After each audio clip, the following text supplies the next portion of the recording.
It took some work, but I got the Caddy in the garage. It's lifted up. I've started taking some things off of it. Finally got that drive shaft out of the Cadillac.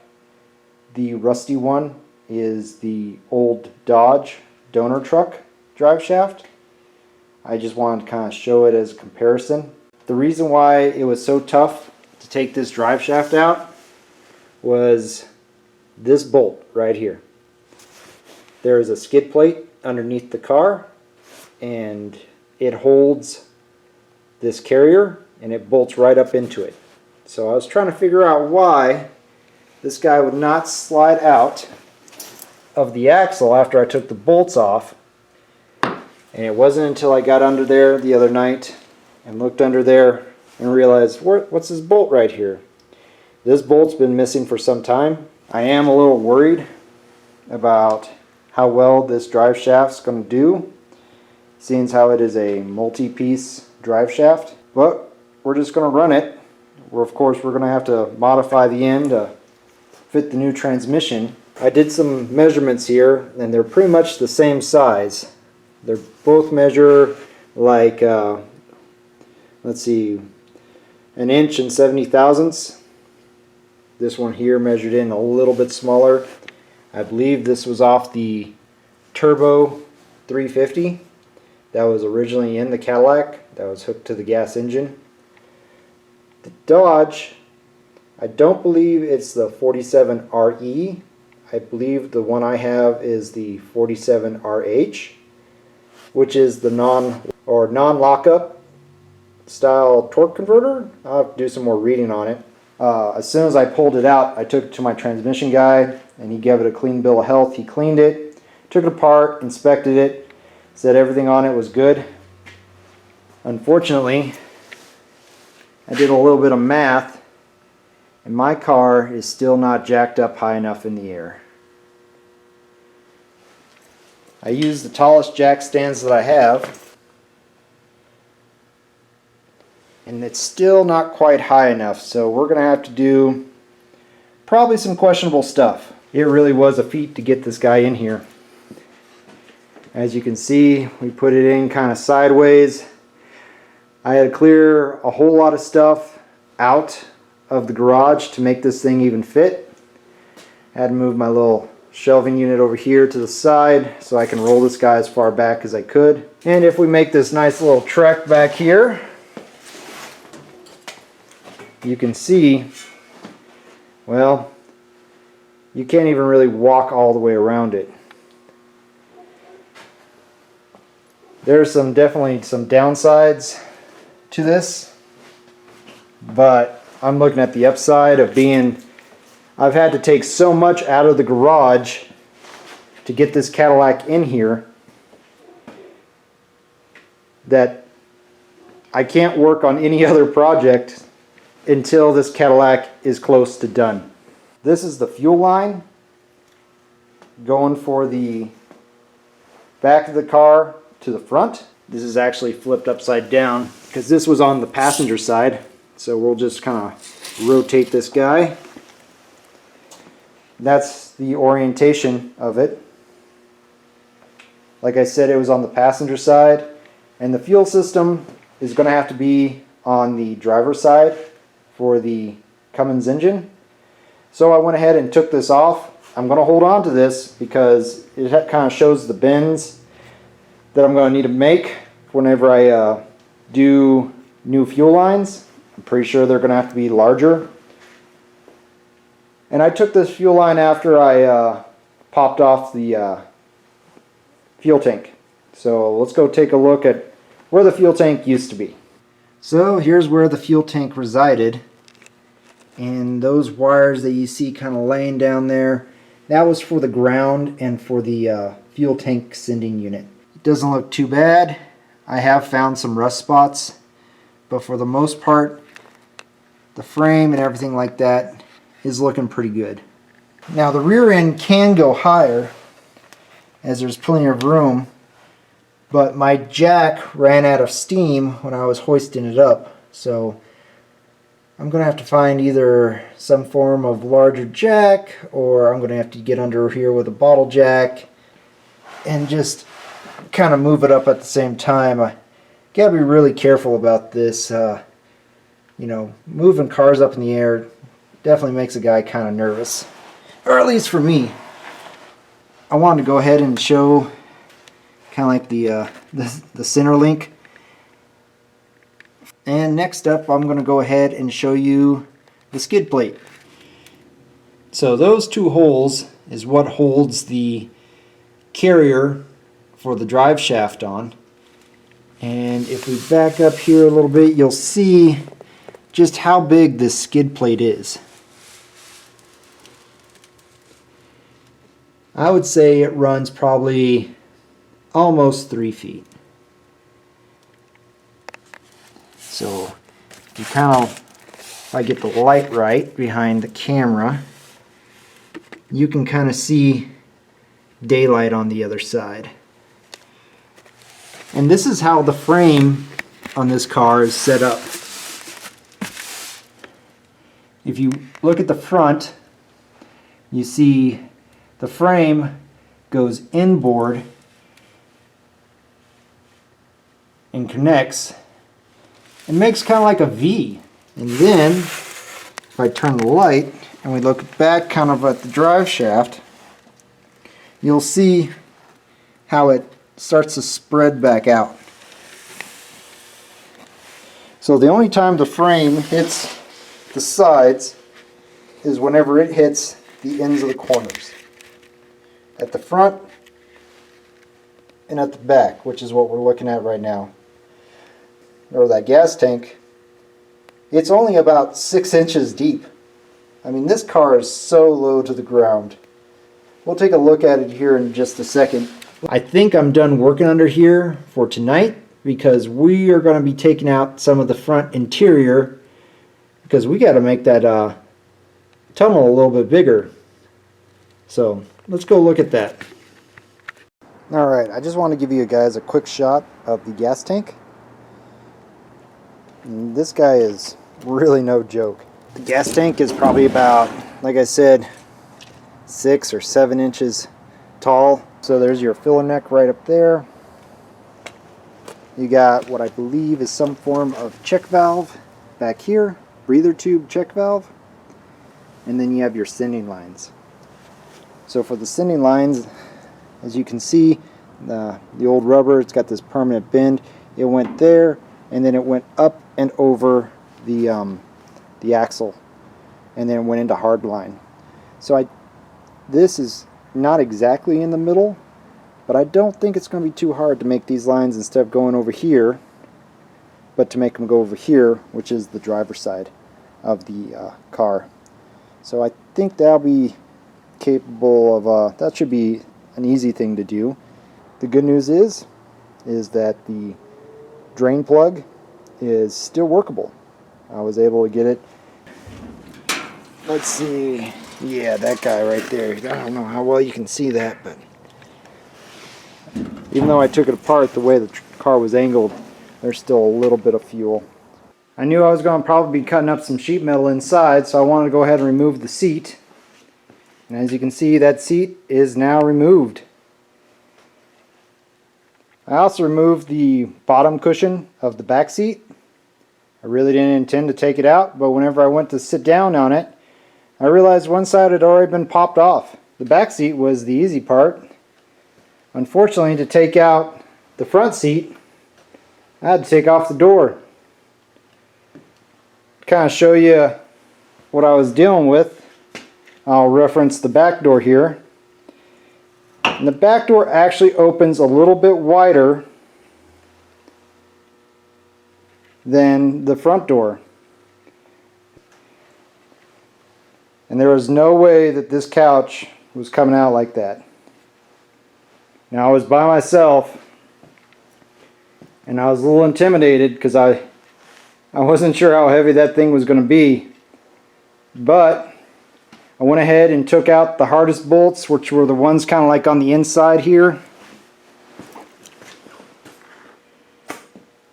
And I did that to the bottom hinge as well. And whenever I was left with the last two, I kind of just wedged that wooden chair under this guy and propped it up. And hopefully when it's time to put it back on, I can get it aligned right. But it's got some shim plates on the inside.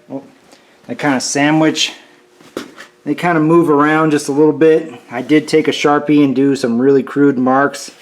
But because the rust and everything like that, and the old body filler that's kind of on there, the seam sealer, as I think it is, if I just kind of line those back up, I think I'll be okay. Two reasons I needed to get it out was I had to get it out so I could do ahead, and if I have to cut the transmission tunnel, I can.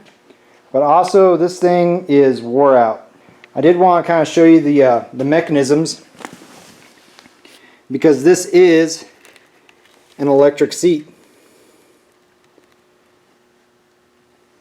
And so here's your motor. These are your cables. See, they're color coded. You have yellow and you have blue, and then you have yellow and blue on the other side as well. And I believe that's to control your tilt and your back and forth. At least that's what the door buttons say. Someone has decided to try to do some troubleshooting. There is electrical tape that is definitely not OEM all over this place. And so that kind of brings up another reason why I wanted to go ahead and take off the door. So getting back to the door wiring, everything from the power locks to the power seats to the locks even, they run through what used to be this guy right here, the little umbilical that comes out of the sheet metal firewall here and it goes to the door. Right there where that meets is this wiring harness right here. And as you can see, I'm not sure what happened. This was all ripped up. I didn't cause that. We're going to get to the stuff that I did cause here in a minute, but just want to kind of reflect on, yeah, that was all right there. And of course, this being an older car, when I got to the wire connectors for the switches, they were all terminated at the switch. So I'm not proud of this, but to kind of move things along, I ended up going ahead and cutting the harness to those switches so that I have a pigtail that I can do some wire connectors back onto. So this would actually be inside the door here. And I left quite a bit on the other side of the switches of these same colors, and I went ahead and I chopped them off. The more I just kind of dug into things, the more it just got worse and worse. So I'm gonna have to repair all of this. I mean, just look at, I mean, there's like electrical tape here. I don't even know if that's actually connected. This insulation's broken. It's the same on the side of the pigtail by the switches. Instead of doing electrical testing on the switch side, they actually peeled the wiring back and put their leads on that. Just kind of like what we saw on the John Deere here a few videos ago.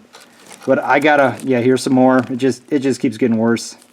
I mean, this was some pretty advanced stuff in 1964, but age and time and some poor life choices have reduced this to that. So I really do want to kind of try to get this fixed, but that's not what I'm going to be working on tonight. What I am going to be working on is vacuuming and removing this old nasty carpet. So I'm going to get my dust mask on, and I'm going to try to take this carpet out as best I can, because, you know, if I have to, I can use it as a pattern. There's some door plates. That's where it's secured down. Some real nice guys. Here, I'll show you. Ah, there she is. Yeah. I also wanted to point out some of the smaller intricate stuff is still pretty much here. I did end up breaking a few of the older plastic pieces. But I did want to show, I don't know if the tag was on the other side, but this is on the passenger side. But interior by Fleetwood, body by Fisher. Okay, shop vac phase 1 is complete. There's definitely less yellow flakes of foam. And now I'm going to start the process of taking, well, I kind of already did that one. But we're going to take this carpet out as gently as I can in case we need to use the old carpet for a pattern. And then once we don't need it anymore, I think I'll just burn it. Okay, here we are inside the Caddy looking at the passenger side. The side that I said didn't look as bad as the driver's side. And after doing some vacuuming, I have determined that that was a lie. That's pretty bad. It's pretty rough looking. But that's what it is.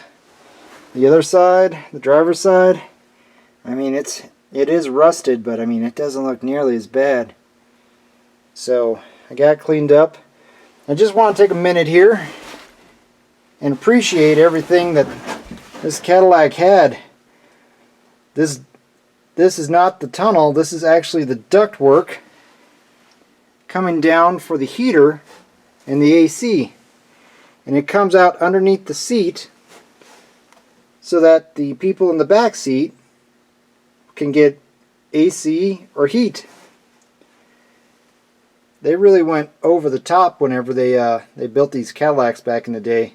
The sad thing is that I think I'm going to go ahead and take it out. I'm going to see how much I can get, because I'm still pretty confident that, I mean, I can take that out and I'll have a little bit more clearance. I was kind of looking at how hard it would be, how high up I could cut, and it doesn't look like I'm going to be able to cut a whole lot. I mean, that AC system runs the entire length of the dash.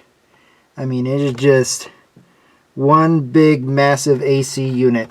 So I don't think I'm going to be able to cut as much as I wanted, but if I take out this ductwork right here, I should be able to cut a little bit. Now, I'm not saying that like I'm really into just wanting to cut this tunnel out. I'm just pretty sure that I'm going to have to. Especially how the Cummins is going to be sitting in this car.